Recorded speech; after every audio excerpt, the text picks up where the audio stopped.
자, 이렇게 65장은 마치겠습니다. 66장으로 가보죠.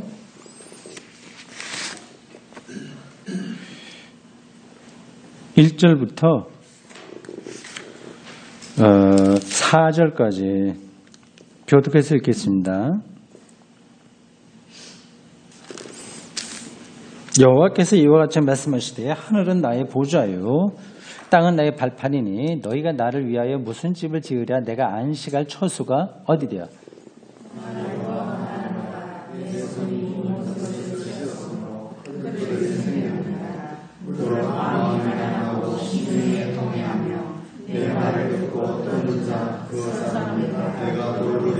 소를 잡아 드리는 것은 살인함과 다름이 없이 하고 어린 양으로 제사 드리는 것은 개의 목을 꺾음과 다름이 없이 하며 드리는 예물은 돼지의 피와 다름이 없이 하고 분향하는 것은 우상을 찬송함과 다름이 없이 행하는 그들은 자기의 길을 택하며 그들의 마음은 가증한 것을 기뻐한즉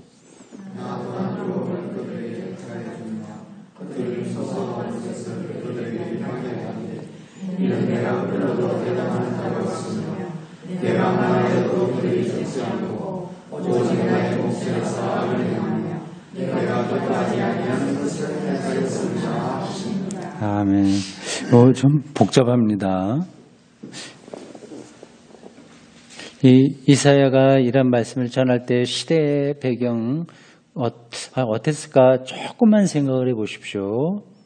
한 50년 정도 나라가 완전히 말살당하고 포로로 잡혀갔고 다행스럽게 페르시아의 고레스가 모든 포로로 잡혀온 민족들을 자기 고향으로 고국으로 돌아가게 칙령을 내린 결과 오긴 왔을 때 그 예루살렘 유대 땅에 와보니 어떻게 되겠습니까? 희망이 있겠어요? 없겠어요? 희망이 없습니다. 모든 게 다 엉클어진 상태입니다. 아주 총체적으로 이렇게 망한 겁니다. 그리고 희망도 거의 없고요. 페르시아의 총독을 통해서 뭐 원조도 좀 받고 하긴 하지만 이미 그 모든 게 기본이 다 무너졌기 때문에 뭐 희망도 없어요.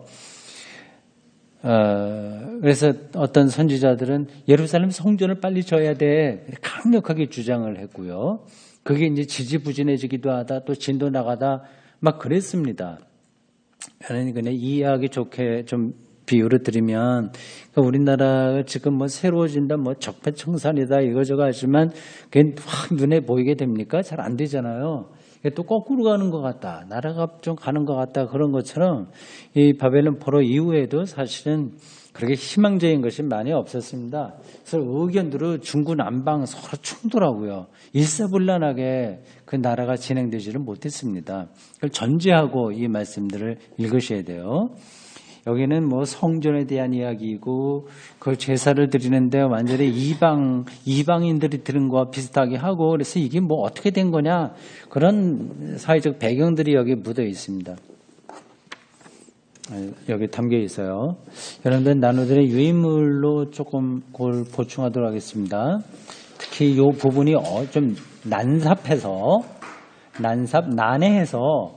오토 카이저라고 하는 우리가 공부할 때마다 한 소절씩 읽고 있는 분의 책에서 한 군데를 복사했습니다. 66장 1절에서 4절이에요.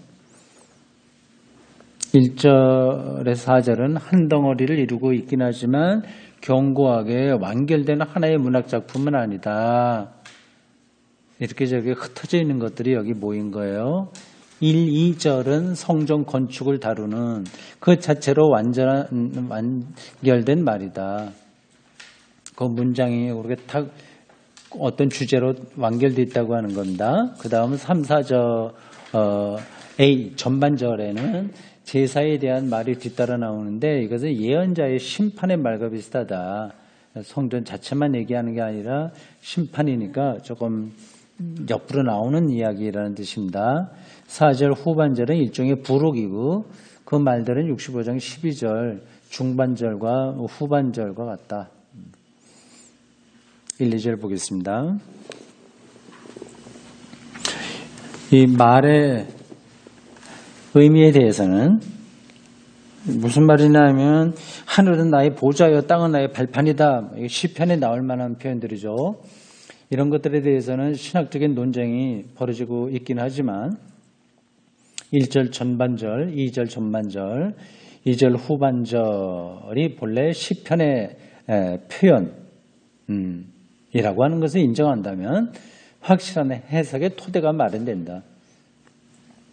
이것은 1인칭으로 바뀌어진 하나님 찬양이기 때문이다.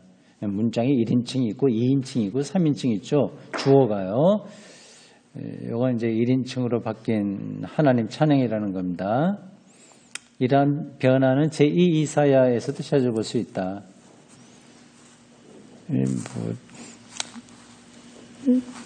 시편에 있는 거를 이제 1인칭으로 바꿔서 여기에 이렇게 표현했다는 뜻입니다. 이 어구들을 좀 더 정확하게 규정하면 서술적인 찬양시의 모티프라고 할 수 있다. 서술 그냥 어떠하다고 하는 걸 그냥 하는 거예요. 그걸 서술적이라고 합니다. 이 삼각형 내각의 합은 180도다. 뭐 산은 여기서 저 산까지는 25km다. 이런 거 그냥 서술적인 겁니다. 그런 거하고 야 참 아름다워라 뭐 이렇게 하게 되면 그건 감탄하는 거고요. 이거는 서술적인 그런 찬양의 동기라고 할 수 있다. 성서학자들이 그렇게 연구하는 겁니다. 하나님은 높은 곳에서 다스리며 깊은 곳을 굽어보신다. 하늘은 나의 보좌고 땅은 나의 발판이다. 뭐 이런 표현이 이제 이걸 가리킨다고 하는 겁니다. 이것은 첫째, 그 모티브, 그것이 갖고 있는 동기요. 그게 뭘 가리키냐는 그런 뜻입니다. 그 모티브는 바로 다음에 2절 후반절이 느닷없이 나온 까닭을 밝혀준다. 즉 2절 후반절은 1절에 꼭 필요한 보완물이라는 것이다. 다시 말해 하늘은 나의 보좌다. 나는 겸손한 자를 눈여겨본다는 것이다. 높은 곳에서 겸손한 자를, 이제 높다, 겸손하다, 이게 연결이 되죠. 이런 걸 다 감안해서 이러한 글을 쓰는 겁니다. 성서 기자들이요. 둘째, 이 모든 것이라는 2절 첫 마디의 말은 2절 우리말 성경으로 이렇게 되어 있습니다. 나 여호와가 말하노라 내 손이 이 모든 것을 지었으므로, 만물을 지었으므로요. 이 모든 것이라고 하는 2절 첫머리의 말은 1절 전반절에 하늘과 땅을 나타내고 있음이 확실하다. 셋째, 많은 시편들, 특히 내용적으로 이 본문과 평행을 이루는 시편에서 엿볼 수 있는 바와 같이 66장 1절에서 2절에도 시편 언어와 예언 언어가 결합되어 있어요. 확인된다. 시편 언어는 하나님을 향한 탄식, 간구, 뭐 등등 찬양 이런 것들이잖아요. 예언이라고 하는 건 이게 선지자들이 하는 일반적인 표현인데 너희들이 이렇게 함으로써 하나님의 진노를 받을 것이며 이렇게 하면 어떨 것이며 그리고 뭐 가난한 자에 대해서 너희들이 어떻게 억울하게 했냐 하는 그런 것들이 이제 예언 언어거든요. 그러니까 시편하고 일반 선지자들의 언어는 좀 다릅니다. 그럴 수밖에 없죠. 근데 그것이 같이 결합되어 있다고 하는 것을 여기서 찾아볼 수 있는 거죠.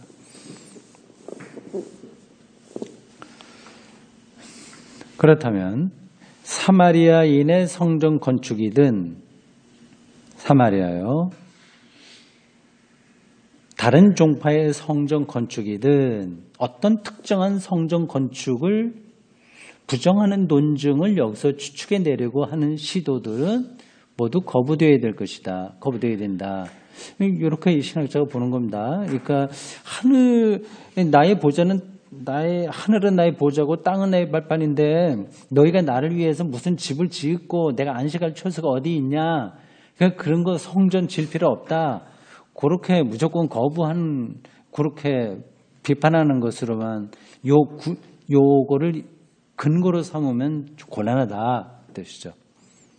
이 어구들은 시편 일반의 언어와 마찬가지로 일반적인 의미로 사용되고 있기 때문이다. 그래서 성전 건축을 딱 꼬집어서 하는 게 아니라 일반적인 의미라 하나님 높으시고 만물을 지으시고 그러니 성전 안에 거하시는 건 아니다. 그걸 넘어서신다. 초월적이다. 그걸 얘기하는 거죠.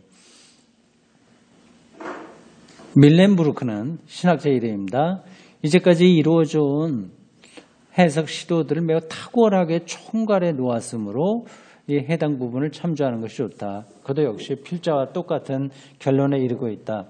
하늘을 하나님의 보좌로 나타내는 구절들로는 시편 11편 4절, 103편 19절, 이사야 40장 22절이 있지만 땅을 하나님의 발판으로 묘사해 주는 구절은 이 구절뿐이며 다른 구절에서는 법궤가 그의 발판이라고 언급되어 있다. 시편 132편 7절 등등. 어떤 성전으로도 하나님의 위엄을 감당할 수 없다는 생각은 열왕기상 8장 27절에도 반영되어 있다. 하나님, 하늘과 모든 하늘들의 하늘이라도 당신을 모실 수는 없을 것입니다. 하물며 제가 당신에게 지어바친 이 집이야 더할 나이가 없을 것입니다는 것이다. 신명기적 성전 봉헌 기도에 나오는 이 어구는 그것도 어려운 말이죠. 신명기적 성전 봉헌. 신명기 이 성경에 나오잖아요. 신명기. 창세기, 출애굽기, 레위기, 민수기, 신명기. 이제 모세 오경에 들어간 그 성경인데 이 신명기적인 역사관이 있어요. 그게 구약 성경의 굉장히 중요한 위치입니다. 그 어떠냐 하는 건 복잡한데 어쨌든 그렇게 보시면 됩니다. 이게 역사를 보는 눈들이 다른 겁니다. 지금도 그렇잖아요. 조금 보수적으로 세계 역사, 우리나라 역사를 보려고 하고 좀 진보적으로 보려고 하고 아니면 왕을 중심으로 해 역사를 보려고 했었던 것들이 있다고 한다면 민중들을 중심으로 해서 역사를 해석하려고 하는 그 역사관이 있잖아요. 역사관. 그것 중에 하나가 신명기 역사관입니다. 그걸 가르쳐서 그렇게 표현한 거예요. 신명기적 성전 봉헌기도. 그러니까 그러한 역사관에 따라서 기도문도 달라지잖아요. 그러한 기도에서 나오는 이 어구는 이사야 66장 1에서 2절과 대략 같은 시기에 쓰여진 것 같다. 이런 거 연구하면 재밌겠죠. 요게 어느 거하고 연관되고 어떤 구절이 어떻고 이런 것들을 잘 연구하면 그걸 박사 학위를 받는 겁니다. 다른 학자들에게 인정받으면 되는 거죠. 사무엘 하 7장 5, 6절도 이와 비교해 볼 수 있을 것이다. 이 구절들은 이사야 66장 1, 2절의 말들이 전적으로 구약 성서에만 있는 것이 아님을 충분히 보여준다. 폴츠에 따르면 구약 신학자입니다. 이 말들은 새 성전 건축의 모든 것이 달려있다고 본, 예를 들어서 학계, 포록이 직후의 경향을 비판한 것이라고 하는데 이 견해는 다 타당하다. 포로로서 귀환됐을 때 초기에는 무조건 성전 건축 여기에 매달리는데 너무 지나치게 가니까 그런 것에 대한 비판이다고 폴츠가 보고 있어요. 그건 맞다. 이 구절은 성전 건축 작업의 완료와 함께 구원의 시대가 동토올이라고 하는 학계의 고지 선포하는 거예요. 알려주는 겁니다. 반대하면서 지금도 그렇잖아요. 우리 교회당만 지면 우리는 뭐 여기 전부 복음화 시킬 수 있어 이렇게 얘기하는 거하고 비슷한 겁니다. 거기에 반대하면서 이제 하나님의 구원을 성전 건축과 일방적으로 연결하는 것을 용인할 수 없다는 상반된 생각을 제시하고 있는 셈입니다. 그 당시에도 서로 의견들이 좀 충돌한 거죠.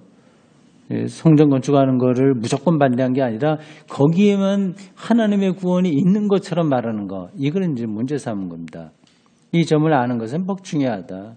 많은 주석가들은 이 문맥이 정신적인 예배와 외면적인 예배를 대립시킨다고 하는데 필자에게는 이 구절이 그것을 염두에 두고 있는 것으로는 생각되지 않는다. 그건 좀 너무 나간 이야기다.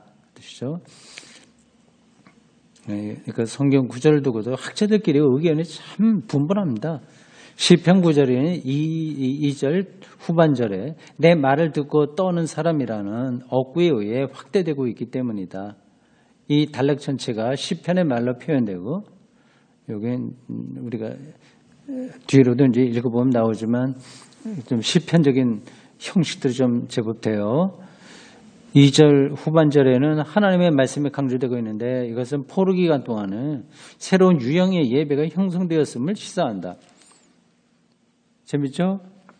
그 예배가 성전이 없어졌으니까 포로기 때는 그 예루살렘 성전에서 드리던 제사하고 똑같이 드릴 수가 없어요. 그러니까 그게 달라지는 거죠. 뭐 형식이. 그걸 시사한다.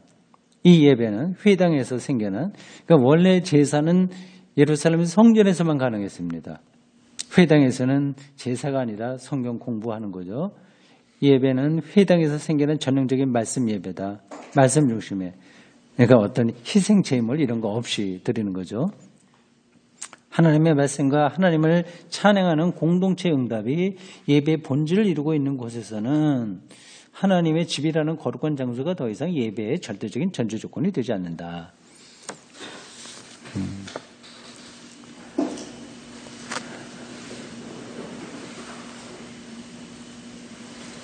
자, 됐습니다. 그건 이제 넣으시고요. 전문적인 신학자의 글을 읽었습니다. 좀 까다로운 이야기 나오긴 하지만 그래도 뭘 얘기하려고 하는 건 전달이 됐죠? 전문가들이 이런 정도까지 해갖고 성경을 연구하는구나. 그것만 알고 있는 것만 하더라도 대단한 겁니다.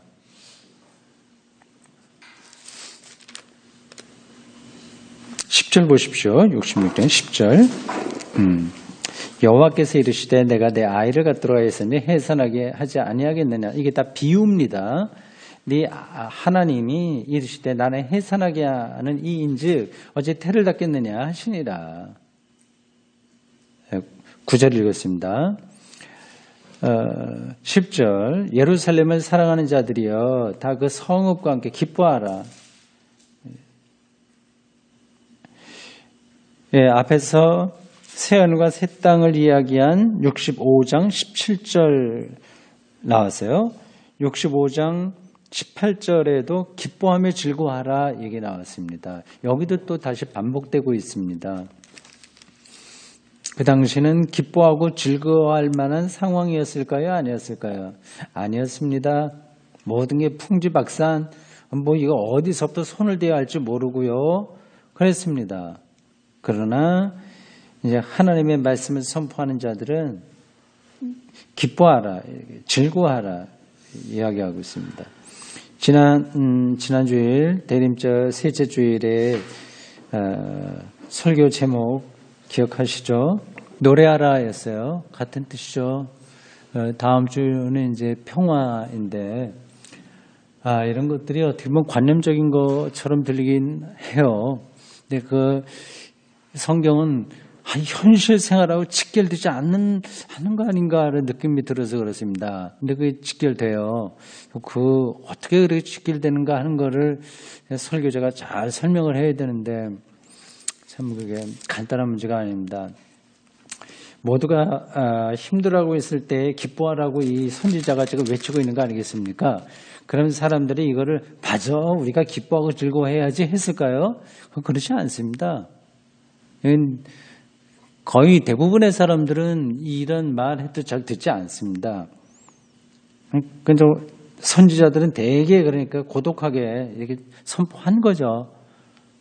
그 당시에 이렇게 받아들이지 않았다고 하더라도 그게 옳기 때문에 선포한 겁니다. 그리고 자기가 말하는 게 그대로 이루어지지도 않았어요. 그래도 그 순간에 하나님의 영감, 성령이죠. 영에 사로잡힌 자로서 그 당시 그 시대에 필요했던 말을 전한 거예요. 거룩한 시인들이라고 할 수 있습니다. 영적인 시인들이요. 근데 그래서 이제 우리가 거리가 멀게 느껴지고 그래 뭐 기뻐하라고 즐거워하라고 했으니까 그렇게 해야지 하는데 사실 기뻐하고 즐거워할 만한 마음이 안 된 상태에서 하려고 그러니 얼마나 힘들겠습니까?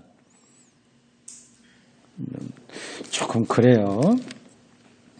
여기 아까 말씀드린 대로 65장 18절에서도 기뻐하고 즐거워하라 했고 66장 10절에서도 기뻐하고 즐거워하라 그렇게 반복하고 있습니다. 대림절에 딱 맞는 이야기인 것 같습니다. 15절로 가보십시오.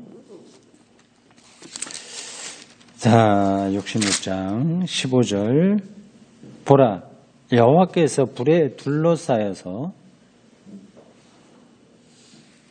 강림하시리니 지금 대림절, 강림절 똑같은 말입니다. 맞는 이야기, 어울리는 겁니다. 그리고 이사야가 이제 마지막 이제 끝나면서 딱 맞는 얘기입니다. 하나님의 강림, 불에 쌓여서 이것도 다 메타포예요. 메타포, 은유입니다. 불 이런 물리적인 현상으로서의 불이 아니라 모든 것을 지배하는 힘으로서의 불을 가리킵니다. 고대인들에게 불이 얼마나 두려운 대상이었을지 여러분들 상상할 수 있을 겁니다. 화산 폭발 앞에서 얼마나 그들이 두려워 떨었겠습니까? 불에 둘러싸여서 하나님의 절대적인 권위를 이렇게 문학적으로 설명한 겁니다. 강림하시리니. 그러니까 예수님께서 말씀하셔 하나님 나라가 왔다. 그 얘기하고 연관되는 겁니다. 회오리 바람 같으리로다. 그러니까 혁혁한 위세로 노여움을 나타내시며 맹렬한 화염으로 책망할 것이라. 하나님의 강림에 대한 이야기입니다. 22절부터 24절까지 마지막 절인데 같이 읽겠습니다. 내가 지을 새 하늘과 새 땅이 내 앞에 항상 있는 것 같이 너희 자손과 너희 이름이 항상 있으리라. 여호와의 말이니라. 여호와가 말하노라. 매월 초월과 매 안식년에 모든 혈육이 내 앞에 나와 예배하리라. 그들이 나가서 내게 패역한 자들의 시체들을 볼 것이라. 그 벌레가 죽지 아니하며 그 불이 꺼지지 아니하여 모든 혈육에게 가증함이 되리라. 아멘. 이사야가 완전히 이제 끝나는 구절에 조금 끔찍한 이야기가 나오네요. 조금 마음이 어떻게 보면 요거 자체로만 보면 이렇게 편한 한쪽은 아니네요. 이건 문학적인 수사죠. 그리고 이거는 하나님께 예배 드리는 것, 하나님께 나오는 것, 새 하늘과 새 땅에 대한 비전, 아주 강렬한 비전을 내다보는 사람들을 격려하기 위한 이런 메시지라고 생각하셔야 됩니다. 이런 것들 그냥 사실적으로 생각해서 뭐 패역한 자들의 시체들을 볼 거다. 그렇게 되면 굉장히 우리 인간 마음도 패역해지잖아요. 이거는 문학적인 수사로 이해하셔야 됩니다. 그냥 아무리 원수라고 하더라도 하나님을 믿지 않는다고 하더라도 이렇게 되기를 바라지는 않잖아요. 벌레가 죽지 아니한다. 뭐 이런 그 불이 꺼지지 아니한다. 예. 그 당시 이사야 선지자가 이런 방식으로 말하지 않으면 안 될 정도로 그 하나님을 향한 하나님이 강림하신다고 하는 사실에 집중해야 된다. 그걸 말하려고 하는 거죠. 그래서 성경을 이해하는 게 참 그런 점에서 어렵습니다. 요런 한 구절 딱 떼다가 봐라 하나님 믿지 않은 사람들 뭐 이렇게 돼 시체가 돼버리고 말아 뭐 그 안에서 벌레가 득실득실 거릴 거야 뭐 이런 식으로 말을 하면 참 성경에 있으니까 뭐 다른 사람은 아 그런가 생각하겠지만 우리의 영혼을 살리는 게 되지 못합니다. 그거를 잘 분간해서 이해를 해야 돼요. 그러니까 여기서 핵심은 새하늘과 새 땅에 대한 그 간절한 기다림과 그 희망을 안고 살아야 될 사람들에 대한 격려다. 이렇게 생각하시면 되겠습니다.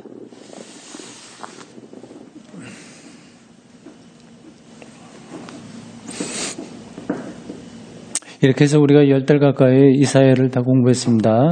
저 나름대로 소득이 많았습니다. 이 공부한 참 이게 다른 때도 한번 말씀드렸습니다만은 목사로 산다는 것에 가장 좋은 점 하나가 좋거나 싫거나 자기 뭐 조금 부담이 되더라도 꾸준하게 성경 읽어야 되고 그거를 전해야 되고 또 설교도 해야 된다는 겁니다. 근데 뭐 선생님 계신 분들 다 알겠지만 억지로 공부하는 게 도움이 될 때가 많습니다. 자기가 자발적으로 즐거워서만 공부가 안 돼요. 마지 못해서 공부하더라도 그게 우리를 살리는 길이 됩니다. 틀림없습니다. 그래서 목사로 한 10달 가까이 이사야를 저도 많이 읽었습니다. 여러 번. 주석도 좀 읽고 그런 노력한 것만큼 여러분들에게 전달이 어느 정도 되는지 모르겠습니다만은 저 스스로에게 공부가 많이 돼서 참 즐거운 시간이었다 생각이 듭니다. 이제 다음 주 수요일 쉬고요. 그다음에 내년도 첫 번째 주일 2일입니다. 그때 쉬고요. 연휴가 1일이 추하루고 해서 그래서 그 다음 두 번째 수요일서부터 모이겠습니다. 아마 9일이 되겠죠. 고린도서를 공부하겠습니다. 그럼 훨씬 더 이것보다 우리 신앙생활하고 가까우니까 여러분들도 기대하고 참석하실 때 되겠고요. 집에서 좀 더 많이 읽어보시기 바랍니다. 그동안 이렇게 성경 공부 이렇게 잘 제가 한 거 들어주셔서 고맙습니다. 네, 기도 한번 하겠습니다. 네. 기도하겠습니다. 하나님, 이렇게 2018년 지나갑니다. 지나갈 거라고 예상은 했으나 지나가고 보니 이렇게 빨리 지나가나 그런 생각뿐입니다. 그 지난 1년 동안 우리 각자 여러모로 신앙생활 아니면 가정생활, 뭐 직장 또 친지들 여러 가지 많은 관계 속에서 살았고 뭐 소득이 있는 여러 가지 의미 있는 일들도 있었으나 이렇게 성경 중에서 이렇게 긴 이사야를 같이 공부한 거 이거 정말 우리의 한 해에 가장 소중한 일이었음을 우리가 진심으로 깨닫고 또한 감사드립니다. 이제 금년 한 해 마쳐갑니다. 남은 시간 하나님 안에서 우리의 몸과 마음은 건강하도록 우리의 영혼이 더욱 풍성하도록 붙들어 주십시오. 다시 만날 때까지 각자 있는 곳에서 대림절의 그 영성에 사로잡혀 살기를 원하며 예수 그리스도의 이름으로 기도합니다. 아멘. 네, 수고했습니다.